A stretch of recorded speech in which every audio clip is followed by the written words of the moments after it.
Good morning, and thank you for joining me on yet another episode of the Roundtable Talk Show. I am your host, Sharifa Hardy, and as always, I'm bringing you an amazing show today. Now, you know what the program is. We're going to go ahead and introduce our guest. We're going to have an engaging conversation, but before we do that, I'm going to ask you to do what I always ask you to do, and that is to go out and be an evangelist for the show. Text someone, tweet someone, inbox someone, send them, tag everyone on Facebook. Let them know the Roundtable Talk Show is live because friends don't let friends miss out on the Roundtable Talk Show. So while you're sharing the show and inviting everyone you know, I'm going to go ahead and introduce our first guest, Miss Shelley Meche'tte. She is going to talk to us about how purpose puts us in a better position for success. She is a certified life purpose coach, a speaker, and she's also a women's change agent. Good morning, Shelly. How are you? Good morning. How are you, Miss Sharifa? I'm excited to learn more about you and what you have going on. Yes, well, I'm excited to talk about it. I love your energy. I love your energy. It is early where I am, so I'm really ready for a nap already, and I just got up about an hour and a half ago. It's a great day. Yes, a speaker, women's change agent, and I'm a life purpose coach. And one of the greatest things about being a life purpose coach is that I'm able to really help people tap in to where it is they're supposed to be. Everything that we need is within us. And when we learn and when we understand that living in purpose opens up the door for success in every area of our lives, then we're able to walk in greater happiness, greater joy, greater peace. When we live in purpose, that's really when life really starts. When we're able to live outside of ourselves, when we're able to see things outside of just the realm, that we're in. And so having an opportunity to understand who you are, who you've been created to be, who you've been created to serve, it puts you in a position for success. If I've been created emotionally, I'm not successful if I'm over here trying to be a race car driver, you know? So when I understand who I am and who I've been purposed to be and who I've been called to serve, then I'm able to walk confidently. I'm able to walk in purpose. I'm able to be a success because I know where I'm headed. I know what it is that I'm supposed to do. I know who I'm supposed to be helping. And so I'm not frustrated. I'm not always, well, let me not say I'm not frustrated because, sometimes purposes can be frustrating too. Yes. But when you know where you are, even in the frustration, pull back, take a breath, and come back. It's kind of like when I do conferences. I remember the first conference that I did. It was so stressful for me to do that conference, to pull everything together, to get the speakers, to gather the women. It was a stressful time. But let me tell you, as we got closer and when the women came and how the women were touched and how the women were able to learn different things about themselves, how they were able to learn what their purpose was, what their identity was, and to live beyond their titles. As people, we live our titles a lot of times and stop instead of living our purpose and living who we were created to be. We live out being a mom, we live out being a dad, we live out being an employee, and we never live out who we were created to be. And so when my conference came around and I began to see, yes, this is what I was designed to do. This is what I was purposed to do. It gave me that flow, that energy, and that charge to keep moving, even though maybe the steps of getting to it was a little bit frustrating. And so that is how your purpose leads to success. It's success in your joy. It's success in your happiness. It's success in your peace. It's success in your finances. And it's success in you knowing how to network and how to build who you are. I could talk about that all day, Sharifa. You got other guests, girl. I could talk about that all day. I can tell. I've been wanting to jump in and ask a question, but then you went on for another couple of minutes. Sharifa, jump in. Now, I am going to introduce the other guests, but I have one quick question for you because Yes, you ma'am. used the example of the race car driver. And I felt like I heard what you were saying because I've been laid off 8 times. And I Wow. always tell people, yes, girl, yes. I always tell people that I went through all of that so I can get to where I am now. But when I Mhm. was going through it, it's like, okay, I know that this is not it. This is not where I'm supposed to be. And Right. sometimes we Right. wind up in those other situations like, okay, why am I driving race cars when I Mhm. know this is not what I'm meant to be? Yes. What happens is people think that purpose just drops in your lap.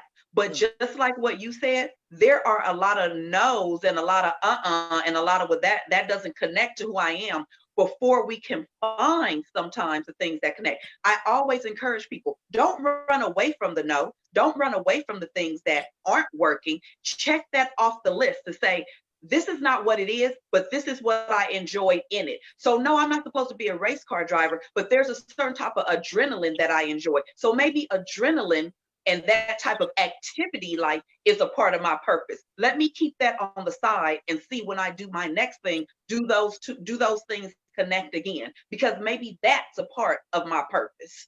Absolutely, Shelly. I'm going to come back to you. I want to go ahead and introduce our next guest, who does something a little bit similar.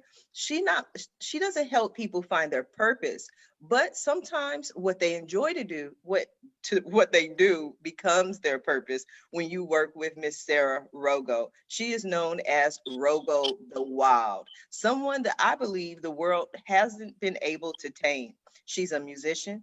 She focuses on artistry. She's an artistry coach, and she is reshaping the music industry. We're also going to talk about her podcast, Alchemy Through Artistry. Good morning, Sarah. How are you? Good morning. I'm doing really well this morning. I'm not as tired as I thought I would be. Given the pandemic, I've been going to bed nice and early. I've been taking naps during the day. Like what? I thought I'm that was doing. just me. I know. It's, I'm actually healing my body bit by bit. So there are definitely silver linings. Yeah. But similar to Sherry, I kind of like to consider myself like a life coach for artists. And artist doesn't necessarily have to mean a guitar player, singer, that's what I am. It could be a sculptor, a painter, a business woman or man, because artistry is within all of us. And I truly believe it's our birthright to be an artist. And anyone is an artist and can be an artist of all types. So I had this revelation of wanting to do this work. I went through 4 years of a prestigious, rigorous music school. And I learned a lot, and I became a professional musician touring around the world, etc. But I realized I learned more about like myself, my voice, my instrument, my artistry within 1 month of yoga teacher training. And it dawned on me that, artistry is just so much more than technique. So my whole life, I've been doing music, but I've also been dabbling in esoteric arts and Eastern arts and sciences. So in my coaching and in my podcast and my practices, I talk a lot about the esoteric, the subtle body. With my students, I'll do Qigong, energy work, movement. I'll do journaling with blockages. I'll do problem solving, brainstorming, meditation. And finding a way to bridge kind of the two worlds, because I know as a musician, the world is pretty dark. I'm in the music business, and right now I'm going through a really tremendous legal battle, which I don't need to go into, but a lot of it is take from the artist, and especially the woman. And I just want to create kind of like a world within the industries of art and business, by bringing like the esoteric and the mindfulness into it, and the spirit back into the art, and then teaching people that they are artists no matter what. No matter what their profession is. What does that look like to you to bring the esoteric into the music? I think it just depends on the individual, and it depends on the situation. It's about a language. People with coaching clients will reaffirm this, that everybody kind of has a particular conversation language, a love language, so to speak. And some people might be very, I'm not gonna say like traumatized, but very put off by like like oming. So maybe I'll do some other type of even humming, or just focus on the breath or movement. Whereas some people, I will talk about subtle energy pathways and prayer and ritual. So I think it really depends on the individual, and I lead by intuition. I read energy, and I just really honor the person as an individual. But I think as a collective, bringing the spirit and the esoteric back to the art is exactly what Shelley was saying about your purpose and your intention. It's like, if I don't want to be a touring artist within music, but I still want to play music, I can write music for TV and film, or I can play music to kids. You know, there's so many different things that you can do within your artistry, and you don't have to follow that exact formula that the world is telling you, like music school is telling you have to do, or just the movies are telling you have to do. I don't have to sell myself to Hollywood and to a lot of the evil men that want to take from women. Like I don't have to do that. So it's like knowing sell our souls to the men who want to take over the world. Yeah. No offense to Vivek. We'll speak to him shortly, but I want to go ahead and introduce my next guest, because we've been talking a lot about empowerment and women's empowerment.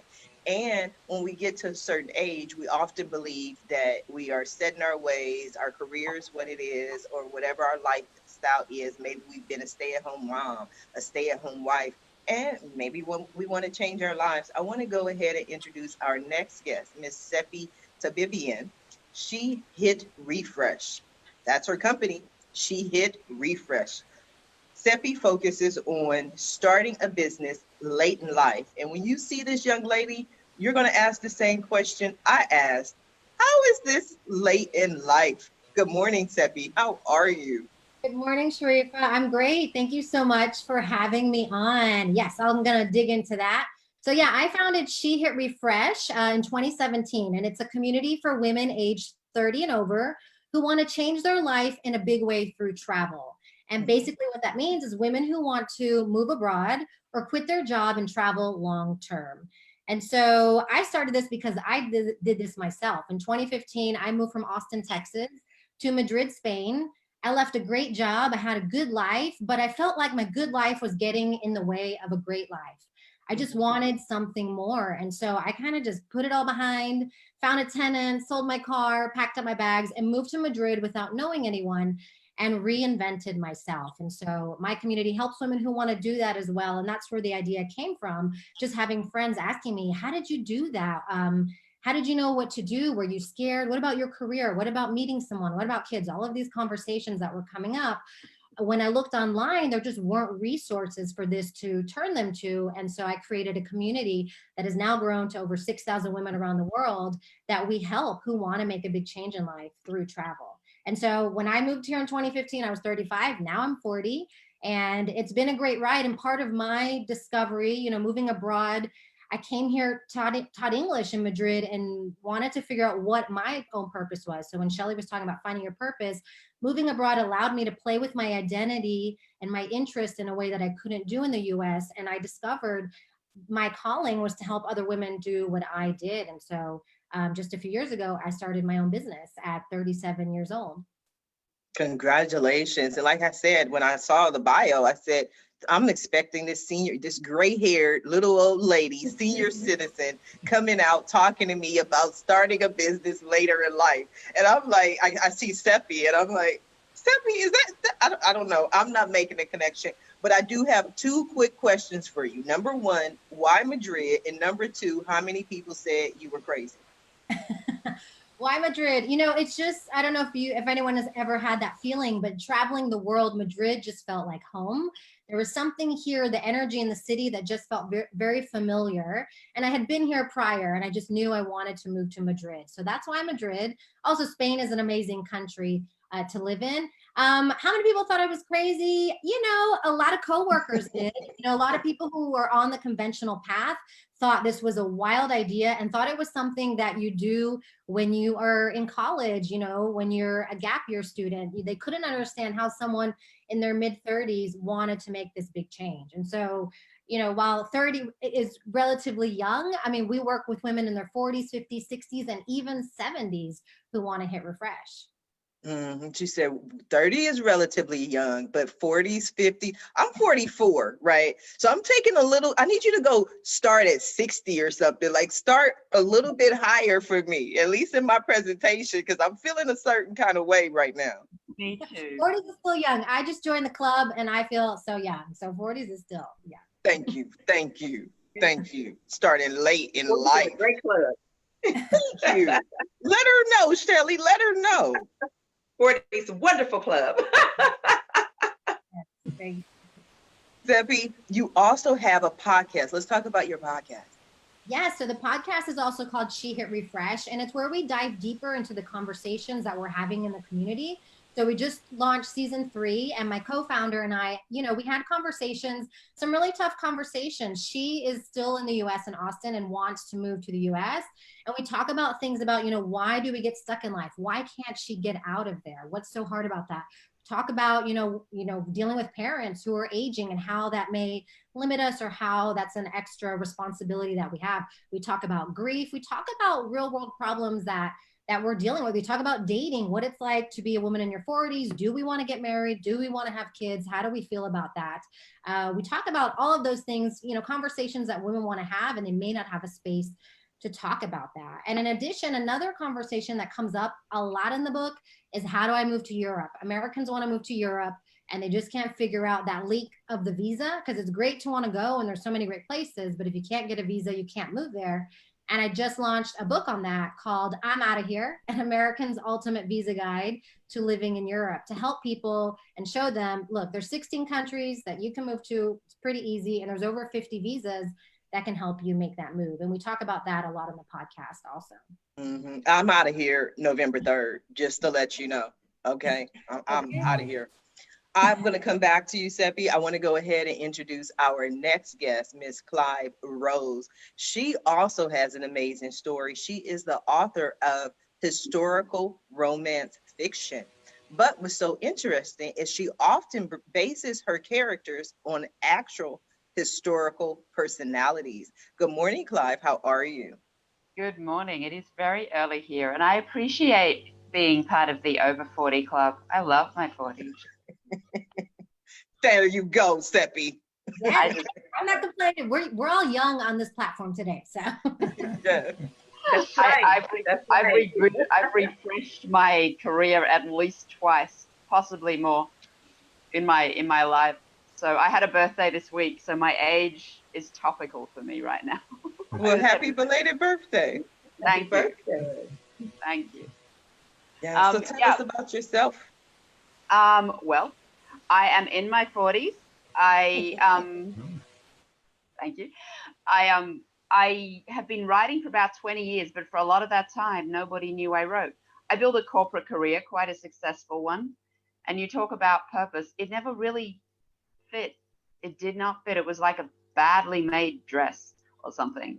And then my marriage came to an end, and that was 4 years in court. It wasn't good. And I found myself sitting there going, well, I've got this relative freedom now. What am I going to do with it? And I retrained because I had a young child, and I went into finance, something I'd always been interested in. And that was interesting. But again, it didn't really fit. So I decided to get my old manuscripts out and see if any of them were any good. So I went to a conference and I pitched to a publisher, and they bought it. So I wrote my book, and I come from a marginalized background myself. And I don't know, it always bothered me that a lot of those people were people like I have a Jewish ancestry. They're just not in the Jane Austen books. And I thought, but they were there. I know they were there. My family were there. Other people were there. And so I started looking for people records, and there wasn't a lot to work with, but I found some, and I made my stories about that because that's what interests me. That's what moved me. Yeah, so in September, Always a Princess was released, and the sequel is in edit now, and there's another one coming, and I keep getting asked to write more, so I'm doing it. And this is like my third career. I hope it's the last, because it feels like home. This feels like home for me, writing all the time. It's interesting because what Shelley was saying about purpose, and it feels like artistry, but it also feels like the only thing I can really do. Mm-hmm. You know, it feels like when I watch you, it feels like it's very emotional to you. Like I can almost feel you like kind of living or reliving like everything that you're doing and looking at what you used to do and looking at that corporate life and go, you know what? This is home. It just resonates as home for you. Yeah, exactly. And I think back, it's like it happened to someone else. It's like a book I used to read my old life. It's like I read it, I closed the cover, I put it away, and I don't even know where it is anymore. People ask me questions and I'm like, I can't remember it. And it wasn't, I was retrenched from that job in May, and then I got the book contract, and I'm like, okay, there's a little feeling of destiny here. I'm not a big believer in that, but I'll take it.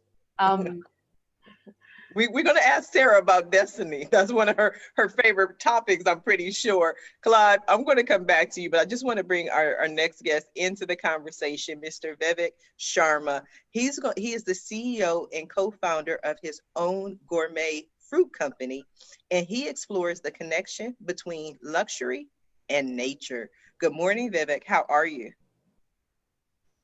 We still have you on mute, sir.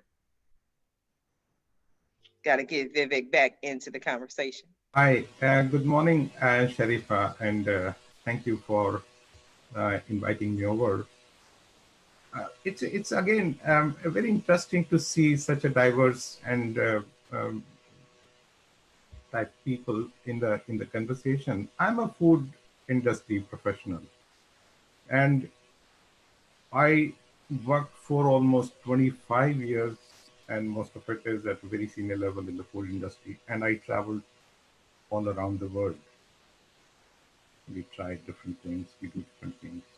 And eventually, all are talking about their age, it's 30s or 40s. To me, it's very young. I have grown-up kids, and at the age of when I crossed 50, then I realized that I need to utilize my experience to do something better, healthier. At this time, what everybody is talking about is healthy food. And most of people, everybody wants healthy food, but nobody kind of understand it fully, that what's a healthy food, because there's so much technical terms, so much jargons in the food industry. So my objective was to get something delicious, healthy, natural, and that made me to come to California.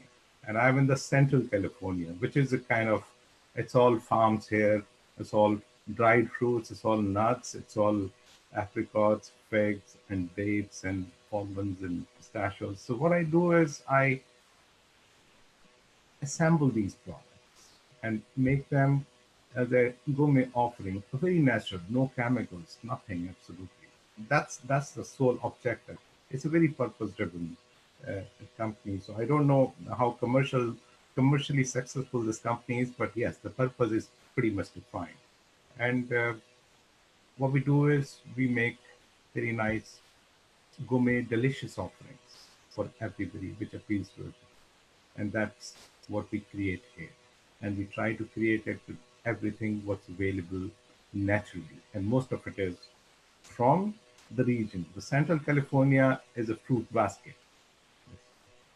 So, and the second lesson, which I think it just occurred to me that everybody's just talking about the age, it's a number. I have grown up kids, and I'm starting now. It's just 2 years I just started. So it's just a number, absolutely. I It's have the just a same number. energy. Absolutely. I have the same energy what I had 25 years back when we started the corporate life. So, Absolutely. Age is just a number. I don't know how I do it. I don't know how we do it as a collective, but it always seems to be a theme. And today's theme seems to be purpose. We started off today discussing purpose. One of the things that Vivek just said is that he doesn't know how commercially successful it's going to be, or it is, but his goal is to provide healthy food, healthy fruit with no chemicals. Shelly, I want, when you hear Vivek say he doesn't know how successful it's going to be, what are your thoughts? My thoughts are, number one, that he's in the exact right place. And I'm excited about that because we have to redefine what success looks like. Success is not just a financial aspect of it. So when he says he doesn't know how it's going to look commercially, what I hear is your heart is in it, the passion is there, you found your purpose, and success is going to be that purpose is going to be what drives you to that success. And so you're already, yes, successful. And then everything that's attached, the money, the population, the word, the voice, the marketing, all that is going to come because as you walk through that passion and purpose, you know where you're going, you know what you want. So you're going to be networking and connecting with those people who can take you to the next level. So the success is just a path that's following your passion and purpose. Shelly, thank you. Such a thoughtful idea. Yes, yes. Thank you for that, Shelly. Sarah, we were talking about destiny. This might be Vivek's destiny. We don't know. What are your thoughts? I think destiny is like an ongoing thing. I think destiny is every moment, and every moment we get to decide what our destiny is. And I think our decision should be based on passion, like passion and following the FES, so to speak, you know, just what feels so truthful in the body, because that's one thing I'm really adamant about is tuning in mindfulness when there's a red flag in something, or there's a yes in something. You feel it in certain parts of your body, just as you feel when you eat a healthy piece of fruit or food. When you eat that, your body says, yes, please, more. And we have to work on making ourselves more clear and open to those yeses and those nos, you know. But so every moment's a moment of choosing destiny. That is so beautiful. I see you shaking your head, Clyve. What are your thoughts? Oh, I'm nodding. I hear that. I'm very big on energy and how it feels, and if this is the right path. And honestly, everyone, ever since I was retrenched from my job mid-year, everyone's been on my case to get a real job, and I'm like, I work so hard. I just don't have a real job. But you know, I'm writing, I'm editing, I'm doing the PR for the book. Okay, wait a minute. Hold on.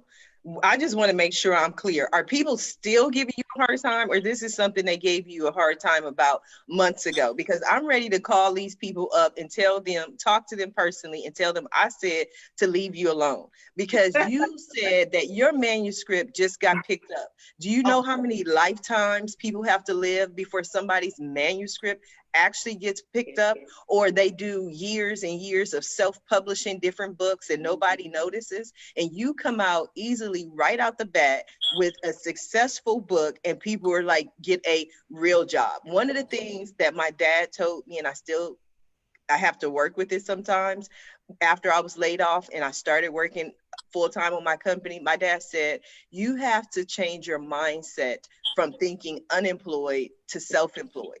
And I was like, you know what, Dad? That's right. So Clyve, you are self-employed. So you have a job. You don't need to get a real job because your job is real. Tell her, Seppi.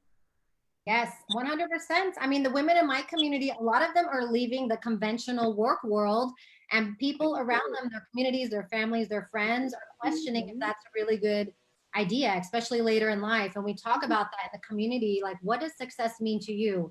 For a lot of the women, they are ready to leave that rat race, climbing the career ladder. They're not chasing success from a financial standpoint or for a title. For them, success is really being able to live the life they want to live. And for them, you know, they want to leave that all behind to live a life that has a lot more purpose in it. So I'm 100% with that.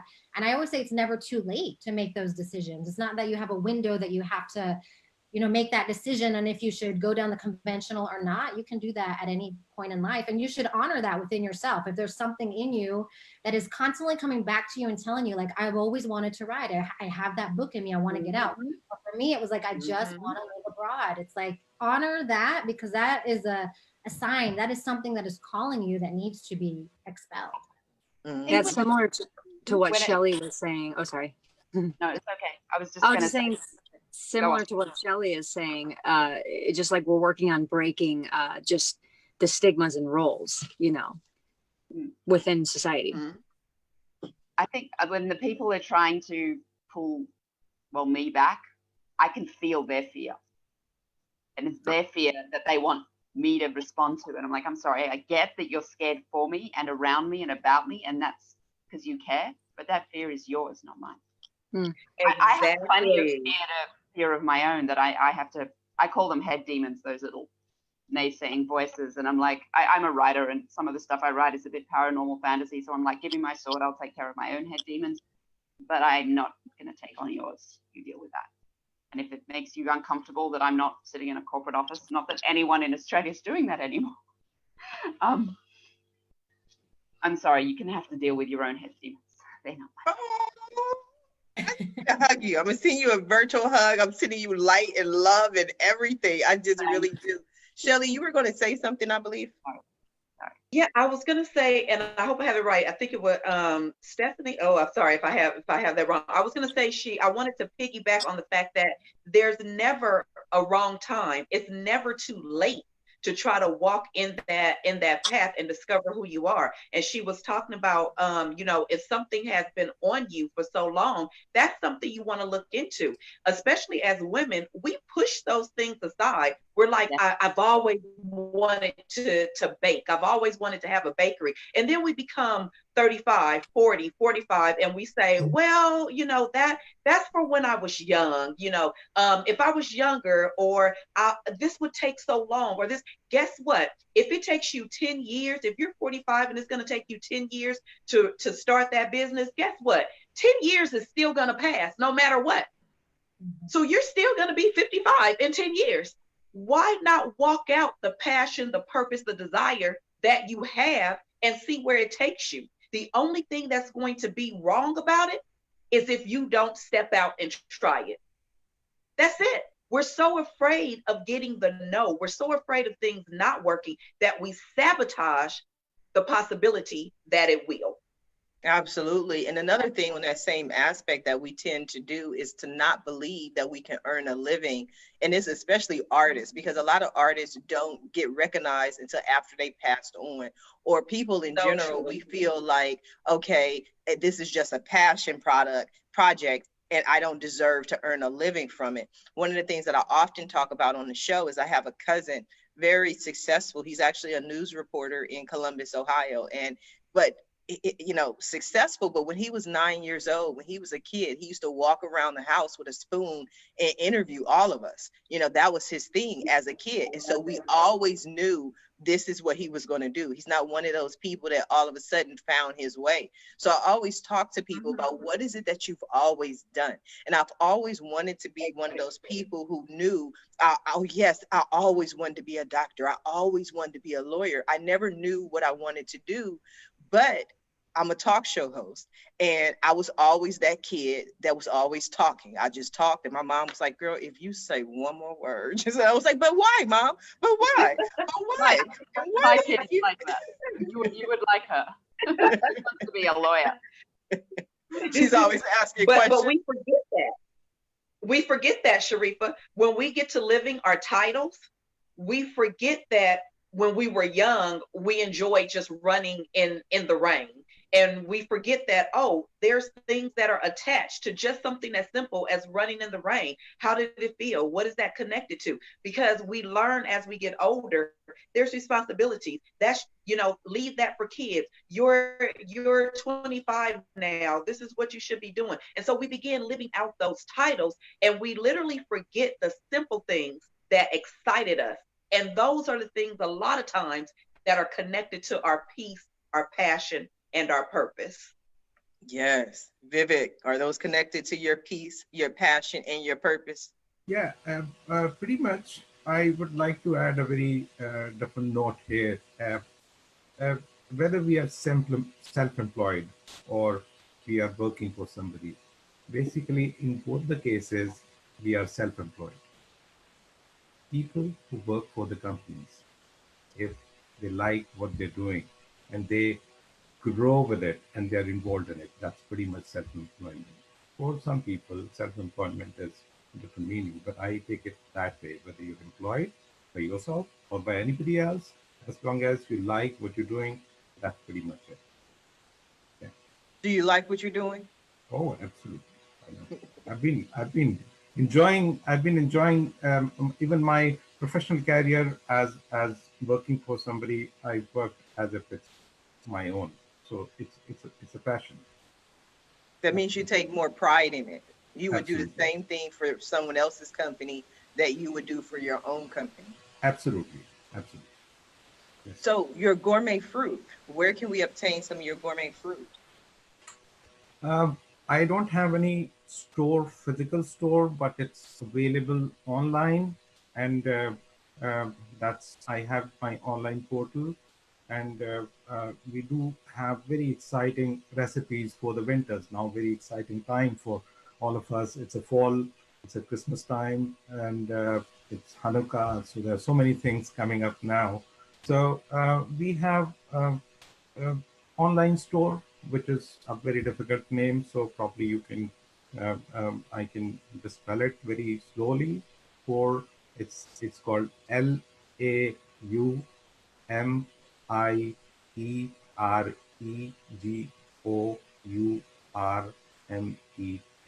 It's a Lumiere Gourmet, Lumiere Gourmet. lumieregourmet.com. Yes. .com.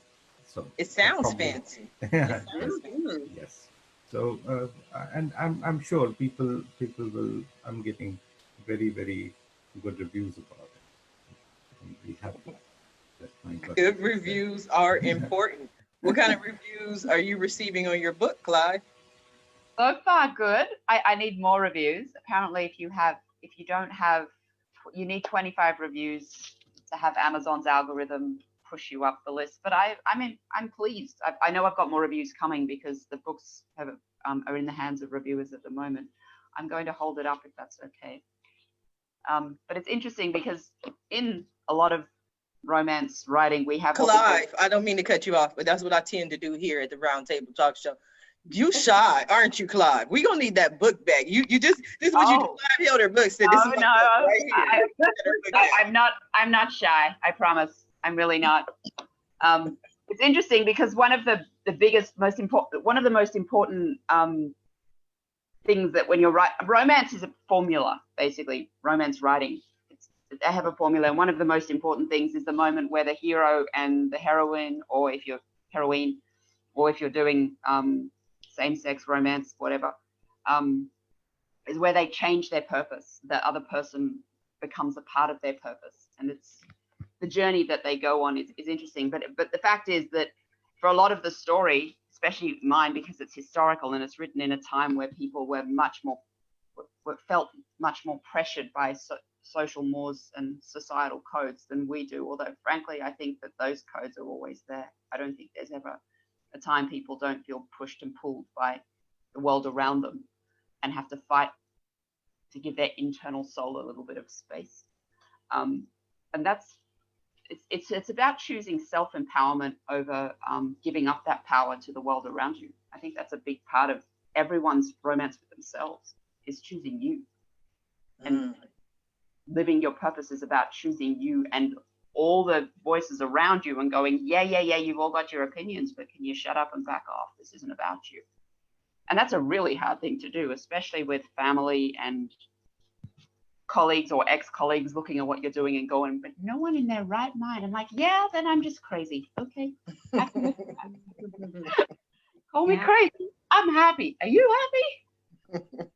Sarah, have you ever been called crazy? I saw by the eyes. I saw those eyes. I've been called crazy.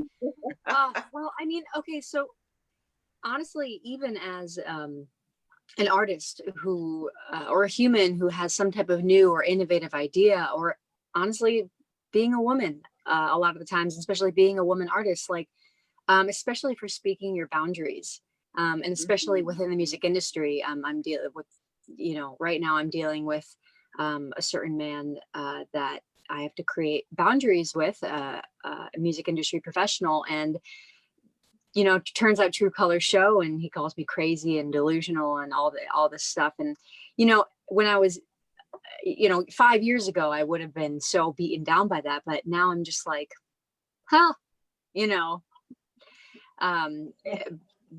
but I think that's a part. It's almost like, you're doing it right if like you're triggering some people in a certain way, right?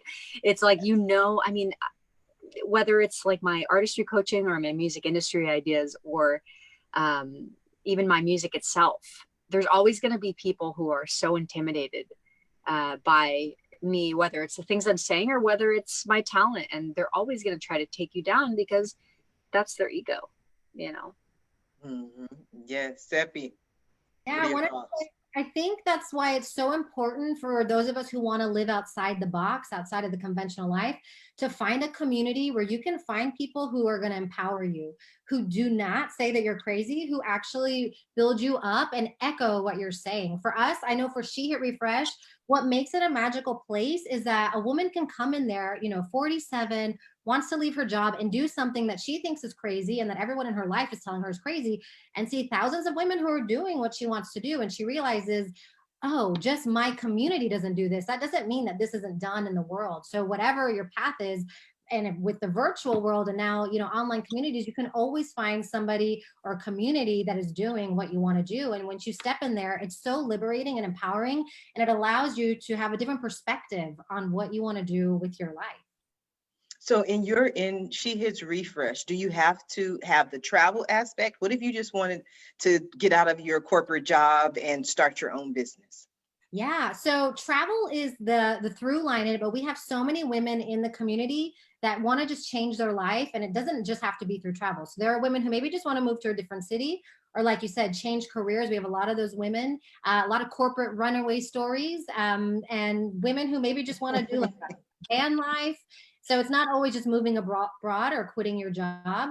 We also have women who are just entering a new phase of their life. Maybe they're recently divorced or they're empty nesters and they just have time on their hands and they want to chase a dream that maybe they've been sitting on for decades. I love hosting this show. I get new phrases. Corporate runaway stories. I've never heard of a corporate. I know exactly what it means, but I've never heard that term in my life. I'm proud to be a corporate runaway. I wouldn't run back. Three times my salary. I think that's a new club. You know what I mean? Do you have T-shirts and mugs at She Hits Refresh? We do, but they don't say corporate runaway. Now you've given me an idea. That's right. Take it and run with it. Take it and run with it. I need some royalties. I help with that vision somehow. Let's talk after I think that could be a good book. That's a book title and a band title and a little album. I love that. I'm on it. Shelly, did you run away from corporate? Do you have a corporate runaway story? What's so funny is mine is really connected to, I think I was pushed away from corporate. I didn't really run away from it. I have an entertainment background, and what ended up happening is when I had my youngest daughter, I really wanted to be able to be home with her, because having my oldest daughter, I was always gone for so many hours, with entertainment, that I just didn't want that for the youngest. So I made the choice to be at home, which is where all of this purpose development and finding out who I was behind the titles came from. Because once I left, I had no idea who I was. Those are very wonderful and important titles, but I had lost myself in there, and I had no idea of who Shelly was. And so I didn't necessarily run from corporate, but I did run to self, and I ran to who I was and who I was created to be. And once I found that, I ended up connecting, like finding that network of other women who were like, well, how did you find purpose? Or how did you begin to understand who you are? And that's where that wonderful network came from, and me being able to help other women do that same thing. So no, I kind of pushed my way out of corporate, but I'm going to take that corporate runaway too, and I'm going to attach it because I like it. I like it too. We're going to work it into the show somehow. Sarah, you a corporate runaway? Me? Yes. You know, I was thinking, like, it's like I've never had a job in corporate, but at the same time, I actually kind of had a job in corporate because about 3 years ago or so, 3.5 years ago, I signed to a record label. And granted, it wasn't like a major record label, so it's not as like corporate-y as a smaller one. But even so, I ran into a lot of things that restrict my freedom. And I'm just recently getting out of it, or working on getting out of it now, and realizing that I am kind of like a corporate runaway because I want to break the system of this current record industry that's kind of crumbling and dying anyway with the streaming platforms. And it's basically really only taking advantage of artists right now. Mm-hmm. So I want to create more systems where artists can be sustainable and healthy. They can make money, and probably make more money than they would from a record label. And also be healthy and sustainable, and not have to submit to drugs and alcohol and things, just to keep themselves like going on just the cycle that's so broken. So in a way, I feel like I am a corporate runaway, even though I've never worked a 9-to-5. So what you're saying is that was the corporate structure that you were under. And because you learned in that corporate environment that you were in, you saw how it operated, and you want to create a different way of operating for musicians so that they're actually able to sustain their lives. I mean, when you look at artists like Tony Braxton, TLC, so many people who hit the heights of success and then had to declare bankruptcy because they earned very little money, Exactly. It's a crime. And now with social media and all this stuff, it's probably similar to authors and different entrepreneurs, is that we can do so much self-promotion, publicity. I mean, look at all of us here. We're on publicity. I found you on helpareporter.com. It's we can do so much ourselves if we're educated, but also we need to be educated on our worth, especially as artists, because when I was 23, I thought I needed to be signed to a record label in order to make anything out of my life as an artist. That's not true. In fact, I am where I am because of it, but it really held me back in a lot of ways, and it created a lot of turmoil in my life and as a human being and as an artist. And I just want to preach to artists and,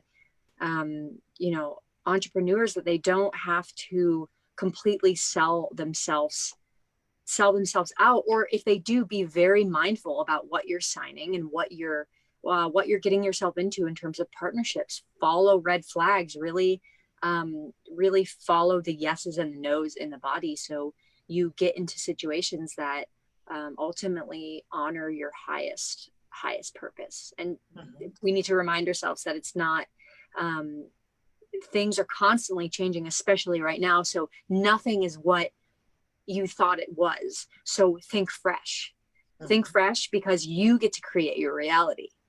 Like I'm an artist. I live in this beautiful, cute little Airstream. I travel around the world. I take coaching calls from my phone. I play music around the world. I also have a podcast. I have side businesses, and I'm really happy and I'm healthy. So there's just ways to do it that aren't conventional. And I think part of the main structure of that is letting go of the concept of fame and what we think that is and what we think that'll bring to us as well. Yes, because I'm just sitting there watching you. You've been sipping your tea the entire show, and you look happy. And so if I was in a restaurant next to you sipping your tea, I'd be like, excuse me, I'll have what she's having. I don't know what's in that tea, but I want some of that ginger tea. and magic.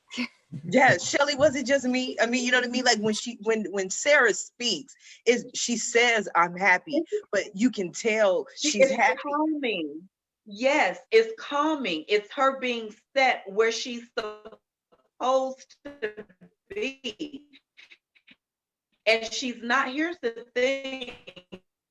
When we stop chasing the money, we begin to walk into. When you're not, when money is not at the center of it, it's frustrating to chase money. Can anybody attest to that, when it's just about, oh, let me Yes. make sure I make this much, or let me make Yes. sure that I do this many kids, let me make sure I sell this many books. Instead of you doing that, I'm not chasing the customers for my book.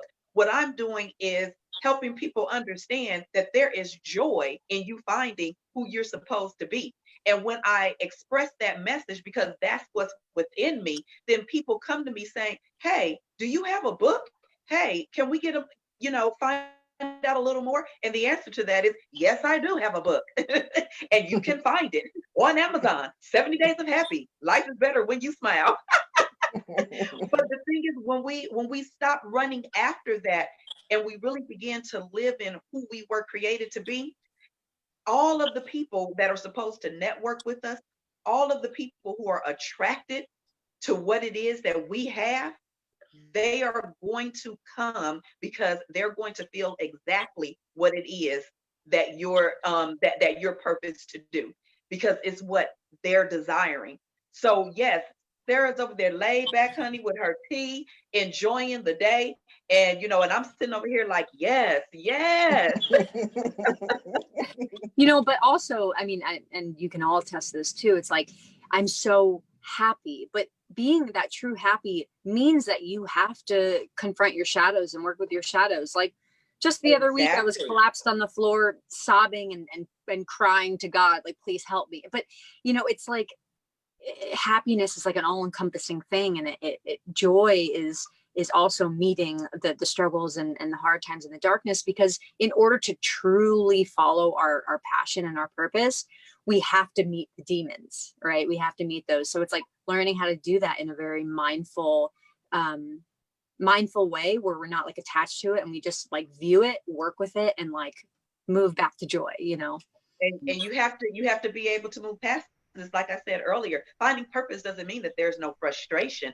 There are days, because that's life. That's just life. We're gonna hit our head sometimes. Everything is not gonna go well. But when you understand who you've been called to be, you can do that. You can lay down. I've laid down and boohoo cried, and then looked at the mirror and like, yeah, that was a real ugly cry. Okay, now I've released that. And what's the plan? Give me 24 hours to lay down. Boo-hoo. Now what's the plan for tomorrow? Mm-hmm. So all that works in it as well. None of those things should we say, oh, this shouldn't be, or I shouldn't have to cry, or there shouldn't be a breakdown. It is sometimes, but we know how to, as you said, gather those pieces, gather that joy, look to see what the ultimate purpose and where our peace is, and we're able to get up again, because it's about more than just that moment.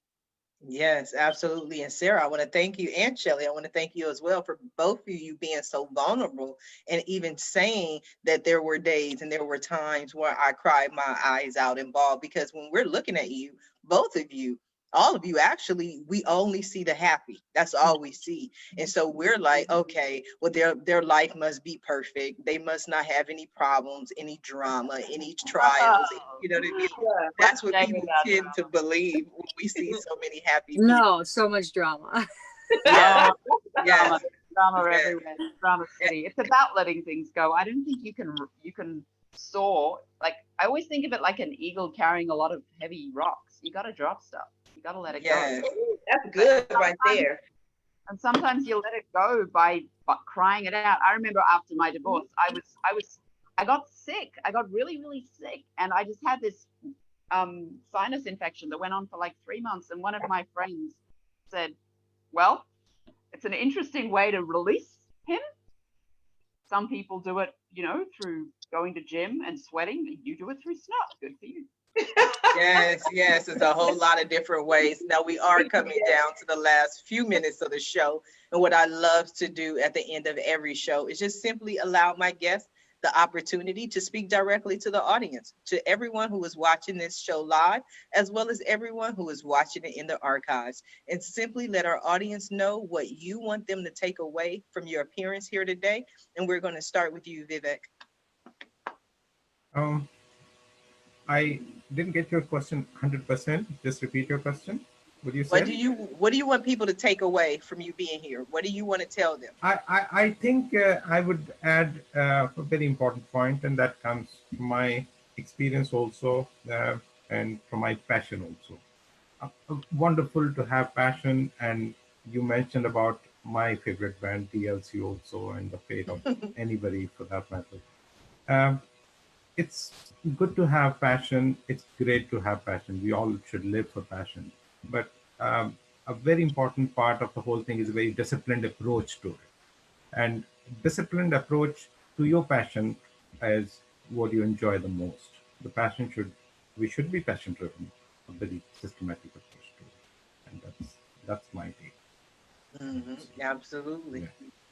Thank you. Sarah. I mean, I guess something that I would want people to take away is just trust yourself and trust your worth, and understand that you are an artist in everything you do, whether it's a cup of tea or whether it's making an album or writing a book. And yeah, if anybody's interested in one-on-one sessions or coming to a retreat of mine, my website is rogothewild.com, or my Instagram is rogothewild, my Facebook's rogothewild. And in January, I'll be leading a retreat in Nicaragua. And yeah, I just love to do one-on-one lessons with clients, and just so happy to help and assist anybody who might need it, whether they are a mother or a business person or a musician. And you can check out my podcast, Alchemy Through Artistry, on all the platforms.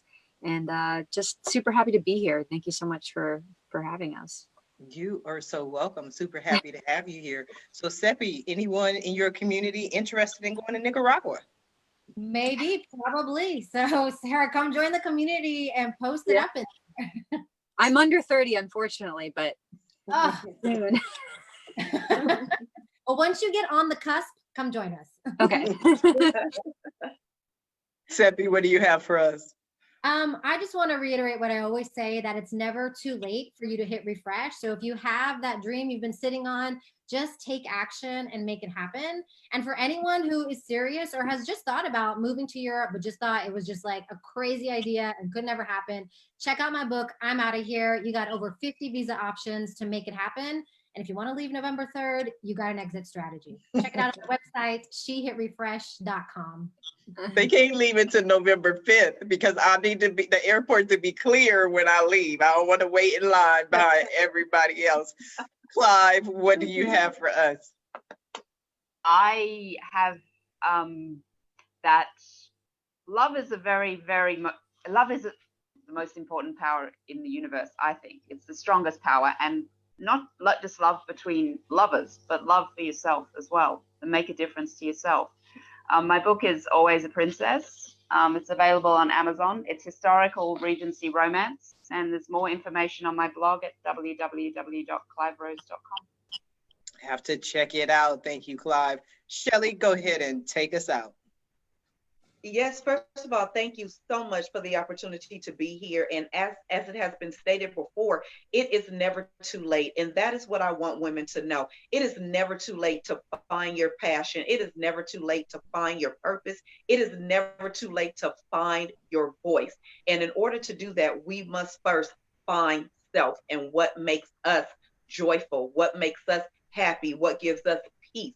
And so on my website, which is ShelleyMeche'tte.com, and I'll spell it because my name doesn't sound the way it's spelled, is Shelly, Shelley, Meche is Mechette. You can download a free copy of my ebook, The 5 Daily Happiness Habits, because we need to create habits of happiness that's going to lead us to success. And also for those who may need a little clarity, helping them find what are those things that help them create passion and purpose, you can also schedule a clarity call, a master clarity call with me on my website, ShelleyMeche'tte.com. So every day that you wake up is a gift. Give yourself the gift of you and knowing who you are and who you were created to be. And again, please connect with me on my website or on Instagram under my name.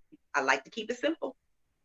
Yes, I have truly enjoyed having you all here today as a guest on the Roundtable Talk Show. So I want to thank you.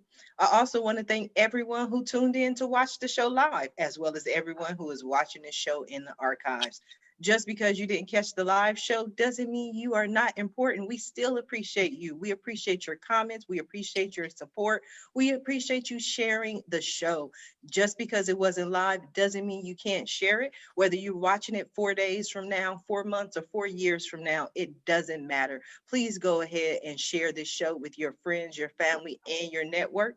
Now, if you're interested in more ways that I can help your business, or maybe you want to pick up your tickets to the New Year, New You 2-day teleconference I'm holding on December 29th and 30th this year, we can help you in our sessions to be a better you, or maybe you want to be a guest on the Roundtable Talk Show. Whatever it is, visit my website at ashsharifa.com. Until tomorrow morning at 8 a.m. Pacific Standard Time, everyone have a safe and a blessed day.